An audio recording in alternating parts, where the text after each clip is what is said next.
You're gonna have to pardon me today, ladies and gentlemen. I have my wisdom tooth cutting in again. I have 5 wisdom teeth, if you didn't know that, and the back top right one is cutting in, and it's kept me up. I've had disrupted sleep, so I'm not at my best. But unlike some other game journalists, I'm gonna try my best to keep delivering you the news, ladies and gentlemen. Welcome back to What You Missed Gaming, the video game news show that knows it's dangerous to go alone and uninformed on the internet. So here, take this video game news with you and stay informed, ladies and gentlemen. You're just going to want to stay tuned for these news stories, so let's jump right into it. The first one is going to be some crappy, oh my god, like, this is a joke, man. This is such a joke. Because this has happened before, but in a parody show, okay? Blizzard built a strike team to put an end to Overwatch jerks. That's the title here, but it's real, it's true, okay? So they're talking about the toxicity problem in Overwatch, the community, the chats, the forums, everything that is toxic about Overwatch. And I'm not going to disagree, Overwatch is extremely toxic, man. That's why I don't play it. I'm dead serious right now. You know, you pick the wrong character, your teammates are going to sit there and yell at you, and I get that, but only in like a ranked game. Like, I would understand that if you were on a ranked team, you would be upset that they're not picking the character that would be best suited for that situation. Okay, I get that, but no need to be toxic about it. Now, the thing about this is that, again, this did happen on a parody show. If you guys look up Arby and the Chief, this is a very old YouTube show. Look it up and look up Tossers, because they made a big joke about these guys being recruited that were formerly banned into this Tossers program where they get to go through, and basically they were banned for doing bad stuff, so to get their account unbanned, they have to go through and be good citizens and stop people from trolling on Halo 3. And it was a complete and total joke, man, but this is a real thing. They created strike teams to go through and basically fix the toxicity. Again, why are you still playing Overwatch? Why are you still supporting this? Like, this is pretty ridiculous. You have something called the report function. You have something called the mute function. If people are being very toxic to you, you can block them. I don't understand why there's a need for a team like this. You know, turn your chat off. Okay, crazy, man. You know what I'm saying? But still, this stuff exists. 2017, ladies and gentlemen, instead of just playing Overwatch, we have strike teams going through to make sure you're being a good little girl, a good little boy in kindergarten, playing with your blocks, you know what I'm saying? So on to the next story, which is another really crap story, man. Second Destiny 2 PC ban wave. Have people crying foul again. If you bought Destiny 2 on PC, I feel bad for you, son. I got 99 problems, but being banned off a $60 online-only MMORPG game ain't one. Just...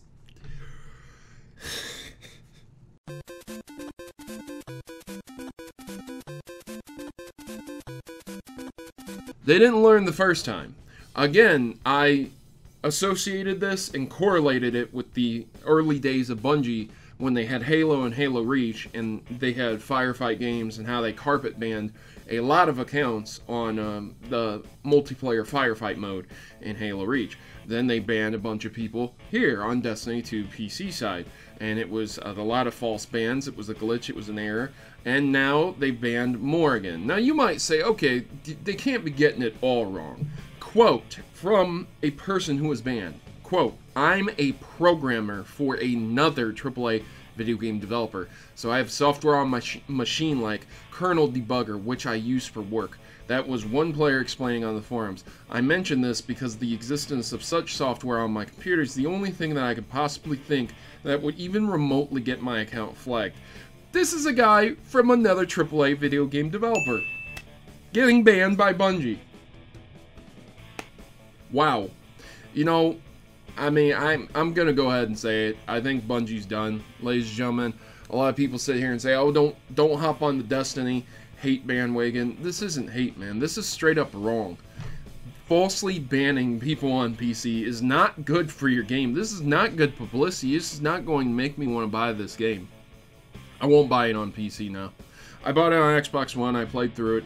I'm done. I'm finished with it. I'm sorry. The company's done way way too much dumb stuff to get me to continue playing it. So whatever I have now is what I got, and that's all there's going to be. So on to some Nintendo news. We have a Zelda remake studio hiring for a new Legend project. Now, this is a company that has been known to do 3DS remakes of Ocarina of Time and Majora's Mask, and they are recruiting a project listing for Unreal Engine 4. And the Japanese development team posted an emergency recruitment notice on the company website, and the banner translates to, "Would you like to make a Legend together 2?" The number 2. Now, the only Zelda game that really has the number 2 that would need remade is the Legend of Zelda 2, Link's Adventure.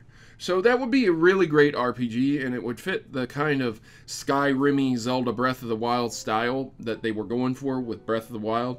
So I could see this being a game that would be remade from 2D to 3D. So if it comes out in the Unreal Engine, that would be really, really great. The listing is asking for C++ programmers, which is, again, coding for a computer. And, you know, the Legend project will be a 3D title made in the Unreal Engine 4, as I've already stated once again. Map modders, 3D character, stuff like that. So it's not a shock what they're asking for. This would be really great to see Zelda 2 from the NES jump from the 2D to 3D. It really isn't associated with the original NES game. It's the direct sequel, but at the same time, that was a overhead kind of game, where Zelda 2 is a side-scroller. So it'd be interesting to see how well both of the games would translate to a remake. I'd be excited just with 2, personally. Again, this company's known for remaking Ocarina of Time and Majora's Mask, so it wouldn't be a stretch to say that they're going to be working on another remake. So good. This is good news. Nintendo and Sandisk are also teaming up to rip you off. Yeah, so basically, if you know anything about official licensed stuff, okay, sometimes you do need official licensed stuff. Like if you're buying a controller, you want the controller to be really good. Probably going to want the official licensed one. There's very few third-party controllers that I would recommend over the official one. That said, when you have SD cards and memory modules and things like that. This is 2017, this isn't the 1990s, okay? You don't have PlayStation with really crappy third-party memory card support. Okay, this is actual, you know, we have very serious companies making these cards. You can get a really nice Sandisk card for about, I don't know, 20-30 bucks. It's going to be 64 to 128 gigabytes. Sometimes you have to pay upwards into $50. Be the price of a new game, but you get a lot of, you know, memory for that price. So it's all right, you know, thumbs up. Hey man, I buy my games and in the cartridge form. I don't download them, so this isn't a big deal for me. But when you have licensed stuff, when you have licensed apparel and anything licensed, the price always goes up because they have to buy that license. So they're taking basically the same exact Sandisk modules, slapping a Nintendo approved sticker on them, or this is Nintendo has curated this specific Sandisk, and saying, hey, you're gonna have to pay us 10 to 20 to 30%, maybe 50% more than the same exact one that isn't Nintendo promoted and approved. You see what I'm saying? Like, look man, it's the same exact memory cards, it's just they're teaming up with licensing. So don't be taken for a ride these holidays, ladies and gentlemen. Don't get ripped off. A neural network is learning to play Mario Kart. Not much to this story other than the fact that this neural network is watching YouTube videos of people playing Mario Kart, studying them, and then also, again, learning to play Mario Kart. Kind of cool. We've seen this with previous games like Super Mario World. Computers and AI are getting better and better. A Doom mod released which makes Castlevania into Doom. Confused? Just watch this gameplay here. So yeah, the person who created this mod and the people who are showing footage of it and disseminating it out, it's very clearly Castlevania with Doom. It's just recreated into a Doom environment. It is very interesting to say the least. Very, very crazy, and something I can't wait to play. I'm gonna try and acquire this today and play through it myself. I don't know if you're interested in this or not, but I think it looks pretty cool. So on to the Xbox One news, and I've got quite a bit. Ladies and gentlemen, an Xbox exec defends the lineup of exclusives. Okay, the way that they defended this was basically summarizing this, is that they're saying that Is there something wrong with having the exclusives be available to more gamers? In regards to people saying, hey, things like Cuphead and Forza 7 are on the PC also, they're not technically an exclusive. Well, they are to the Microsoft brand because you can't really get them on Apple, can you? Maybe you can with some Microsoft compatibility things, but that's not really what they're going for. You can't get Forza 7 on the Nintendo Switch, you can't get Forza 7 on the PlayStation, but you can get it on PC. And that's why a lot of people are talking smack about the exclusives. I can totally agree, because it's pretty crazy that you have exclusives the way that you do, but they're not exclusive anymore. Seriously, if I went out and bought an Xbox One today, what exclusive games would I be buying it for? Maybe Halo? Maybe, you know? There's a very few game companies besides Nintendo that produce exclusives that personally sway me to buy a console in and of itself. As a PC gamer myself, if I can get it on PC, I'll attempt to get it on PC first, unless, you know, people get banned unfairly. Bungie. So other than that, they basically are using the defense that there's nothing wrong with having multiplats and letting everyone play the game. So exclusivity is great, but at the same time, you shouldn't be upset that your exclusive is moving from the Xbox One to other platforms too. I don't know how that defends exclusivity, but it basically takes up the argument that more gamers being able to play the game is better than less gamers. Okay, I guess I can agree to that, but there's still not that many exclusives on the Microsoft Xbox One brand. So there you go. Continuing on, the Xbox One X is selling out in Japan, but not for a good reason or the reason you think. Because the Xbox One and the Xbox 360 was supported so poorly in Japan, they have decided, the retailers collectively have decided to only sell pre-orders. So if someone came in and pre-ordered the console, they would sell it to them, but they will not sell over-the-counter kind of console deals. Okay, so you're going to have to order it online if you're in Japan and you didn't pre-order it, because they're not going to sell it over the counter. There's no reason for it because they don't get enough sales, basically their logic and reasoning. And they said that if somebody canceled their pre-order, yes, they would end up selling it over the counter, but there's no point in time where they're going to be stocking the shelves with Xbox Ones, and that's why they're selling out. So there's that. Now, I have a very, very cringy segment, unfortunately, that I want to talk to you about, okay? So, I talk a lot of smack about Saturday Night Live and Conan being very out of touch with reality, because they are. They are, okay? Conan and Saturday Night Live and all these late night segments, whenever they talk about video games, it's cringeworthy. And what ended up happening is that Ronda Rousey's Xbox One X spot on Conan is extremely painful to watch. The former MMA champion and all-around gamer, Ronda Rousey, appeared on Conan O'Brien last night to demonstrate what it feels like to experience true 4K gaming on the Xbox One. In a 2-minute segment with the promotion and consideration paid for by Microsoft, it was a paid ad.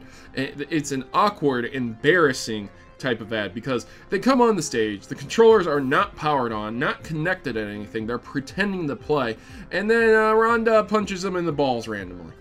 Because apparently getting punched in the balls is how it feels to experience true 4K on the Xbox One X.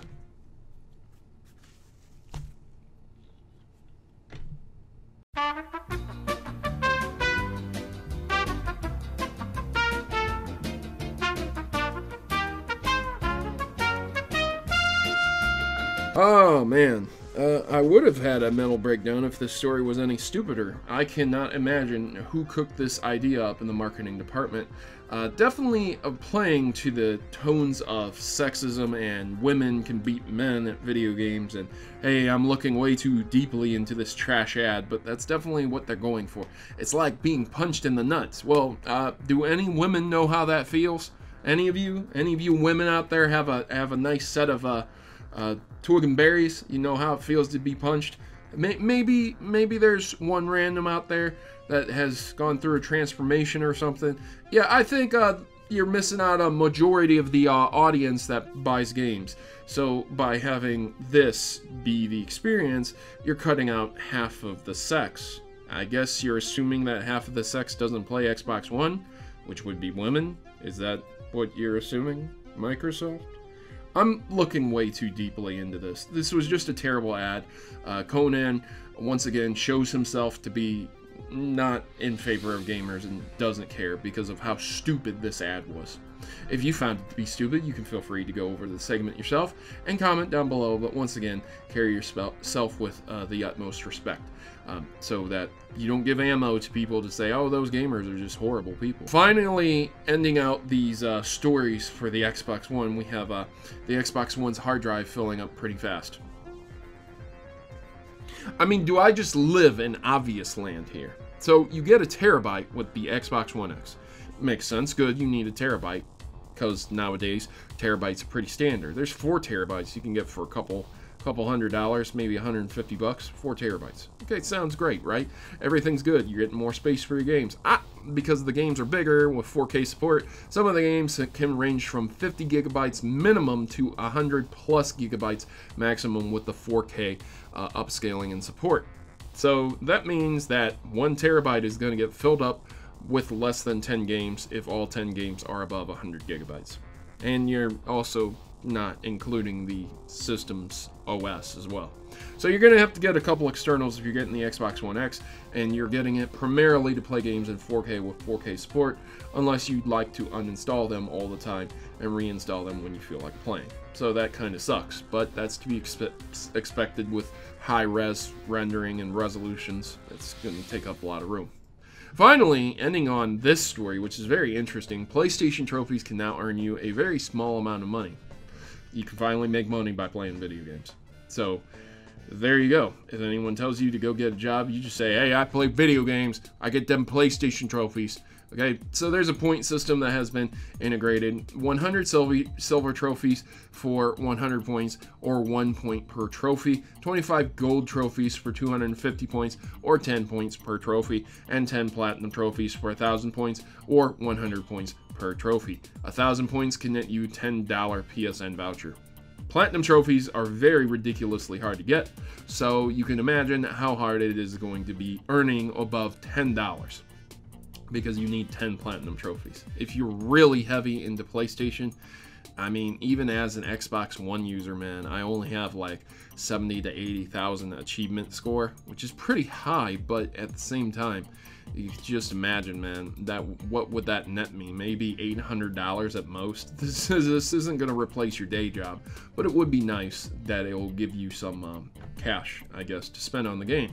It incentivizes you to actually play more of their game while being rewarded. So instead of playing Xbox One games, you're going to see the difference. You're going to see both consoles. You're going to say to yourself, yeah, but if I keep playing it on PlayStation, I can earn more trophies, more points, and get money back in return. So I'm going to play it on the PlayStation instead of the Xbox One, because the Xbox One only gives me achievements. So again, each console offers their experience, and what they offer with multiplats you're going to have to look at personally.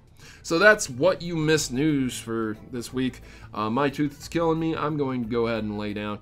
You guys have yourselves a great day. If you like this video, please leave me a big like, man. I've soldiered through this, man. It's really hard on my mouth. If you dislike this, please let me know what I can do better in the future. I would love to have some of my videos go viral and trend. 1 million views, man. Come on. Can we get them, fam? I would really appreciate that. I want to be successful, and I'm sure you want to watch someone who is successful as well.